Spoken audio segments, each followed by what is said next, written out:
A shocking lawsuit has just hit Hollywood, and this time it involves a cult classic star from Back to the Future. Actor Crispin Glover is being sued over disturbing allegations that are now going viral online, including claims of manipulation, fraud, and what the lawsuit describes as sexual exploitation. Here's what's being reported, and what we know so far.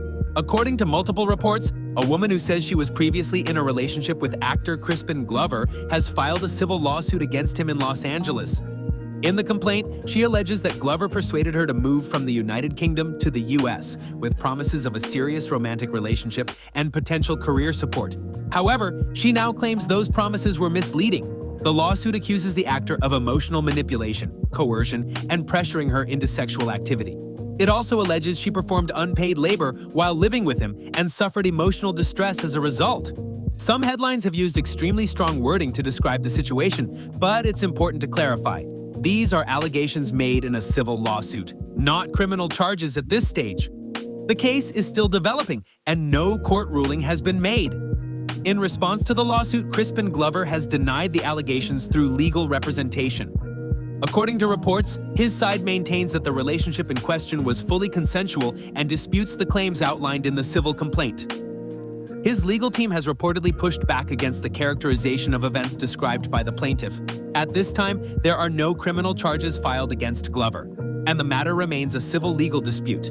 The actor, best known for his role as George McFly in Back to the Future, has not made a personal public statement beyond what has been shared through representatives. As the case moves forward, both sides are expected to present their evidence in court. Online reaction has been intense since the lawsuit against Crispin Glover became public.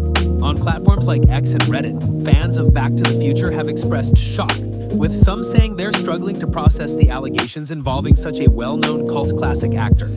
Others are urging caution, reminding people that these are allegations in a civil lawsuit, not proven facts, and that the legal process needs to unfold before conclusions are drawn. Meanwhile, media outlets are debating the strong language used in some headlines, with discussions focusing on how celebrity lawsuits are reported and how quickly public opinion can shift. For now, the internet is divided and closely watching what happens next. At this stage, the lawsuit against Crispin Glover is still in its early phases. Because this is a civil case, the next steps could include formal responses from both sides, possible court hearings, or even settlement discussions behind closed doors. If the case moves forward, evidence and testimony may become part of the public record. For now, no verdict has been reached, and no criminal charges have been announced. As more details emerge, this story could take unexpected turns, and we'll be watching closely.